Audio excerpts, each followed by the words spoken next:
Hello everyone, and welcome to a video tutorial on foreshortening.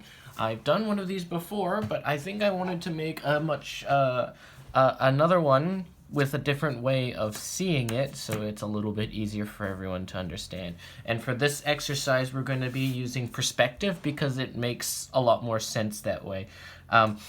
So before we start, I want to just go over like a very, very basic principle. And that is creating depth. And the way you create depth, there's several ways. Closer things are in more detail, but the one we're going to do today is a bigger thing is going to be, a close thing is going to be bigger. So if we think of this as the farthest point away from us, and we're going to draw a square. So just draw along with me, and then you'll kind of get the gist of what's happening. And if you've been doing my perspective tutorials, this will already make a lot of sense. So we're going to draw a square, and then we're going to draw a line. Lines converging from each corner. And then what we're going to do with this one is we're going to just draw a line here, a line here, a line here, and a line here.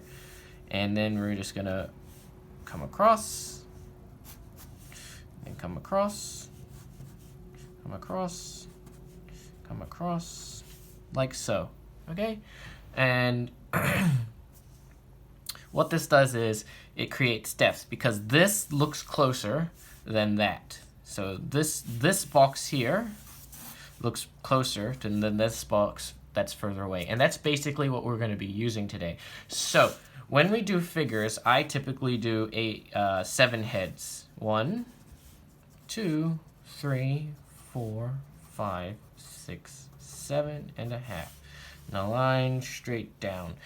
And that's how I normally do it. But if we're going to use perspective, we're going to have to modify this slightly. So instead of making these points, we're going to turn them into boxes. And then I'm going to do this in 2-point perspective because it makes a little more sense. So this line will remain the same. These lines will pretend like there's vanishing points off to the side somewhere. It doesn't really matter as much as long as we converge along those points. So from here,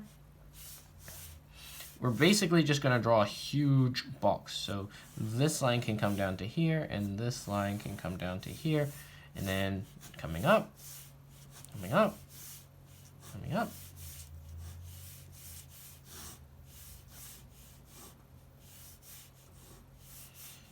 Basically just playing a big game of connect the dots.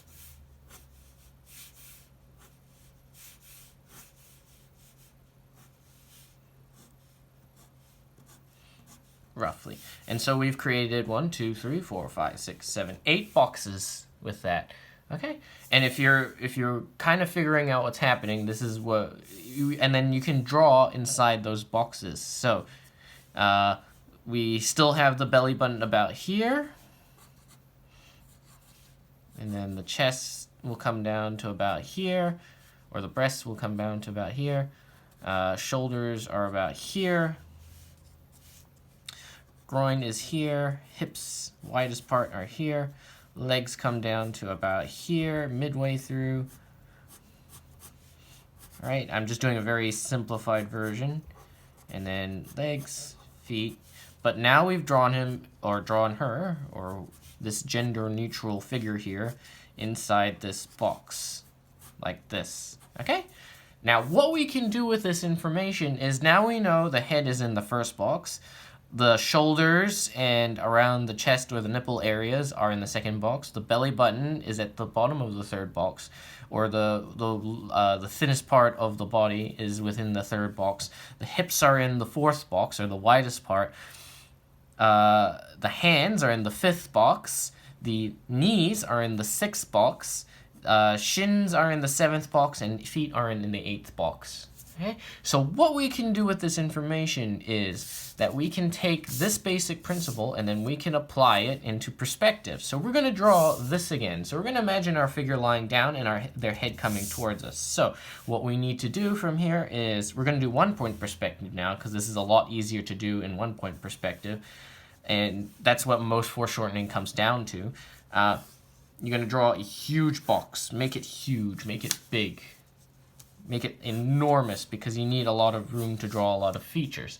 So from here, then you draw a line, a line, a line, a line, and we're going to do 1. And as you can see, this is about even. 2. And as you come closer to here, you're going to start spacing out this distance a lot less. So this may be count as 1. This will be like 4/5, 3/5, 2/5, and so on. I'm just using rough. Don't be so specific about it. Just know that each one is progressively going to get smaller in between. 1, 2, 3, 4, 5, 6, 7, and then the 8th one is like almost here, and that's where the feet would be. So now we just draw lines across, and we complete our boxes.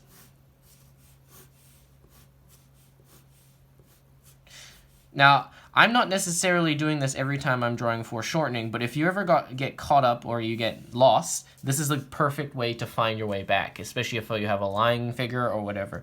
So the head will be here, this quadrant here, this first box. It's got to fit within this box. And imagine, if we're imagining they're lying down, we're going to just draw a big old circle like this. And then the shoulders will be in this box here. And then so we'll draw the shoulders here. And you see how big it is? How big we are. And then in the third one, that's where the waist is. We won't even see that. The hips are about here. So we can draw the hips here, like so. And then the legs are halfway, so are about here. So this is where the first knee is. And then it just gets smaller and smaller until the feet are about here and the feet are about here. Now the arms. So they'll start at the shoulders, and then they'll go 1, 2, 3, 4, 5. So 5 boxes down. 1, 2, 3, 4, 5. And that's where the hand should be. The elbow should be about the third way down. 1, 2, 3. So it's about here. This is where the elbow is. And then it'll all link up with the shoulder. And that's where we find our arm. Okay? And then from here you can add hair or whatever. So in this instance, the head would be the biggest thing in the picture. And then if we wanted to reverse this, so say we're going to draw the feet first. There we go, like this. This is probably not the best box to do this, but we'll make it work. So 1, 2, 3, 4, 5, 6, 7, 8. I know that's not very descriptive. 1, 2, 3, 4, 5, 6, 7, 8. 1, 2, 3, 4, 5, 6, 7, 8. And then it comes across, cross, cross, cross, cross, cross, cross. Okay? Like that. Now, what we can do from here is, actually this first box will be a little bit different because the feet are a part of it, but whatever. We're just roughing this right now. So you draw the feet first, nice and big, so it fits within this first box. And then the knee will come to about here. So this is where the first knee is. And we won't even see where the other knee ends up, but we can draw the shins. The hands should come about here. And then the head is somewhere off in the distance. But as you can see, this is how we can manage foreshortening. And if we wanted to do a sitting pose or something like that, what we can do is something special, where we basically we draw our thing, and then say this is the upright position, and then this is the farther position. So we can still use the 8-head rule. I'm running out of time, so I might cover this in another session, like sitting or manipulating. But to start with, and to make it a lot easier to understand, try drawing your figure inside 8 boxes or 7 boxes or whatever frame of measurement you use, and then you're basically just taking those and using those measurements, and then you're applying it here by drawing boxes. And then it makes it a lot easier to figure out where everything needs to be relative to the body. And always remember that foreshortening is a very good way to hide things, and hide things that you're not so strong on. Like if you can't draw feet, you just put the feet further away, and then you can just say it's foreshortening. It looks better. It even looks better that way. So give that a try. Have some fun with it. It's a combination of perspective and a combination of figures. And once you combine the two and understand the principles, you're going to have a wonderful time. Thank you all. We'll see you next time.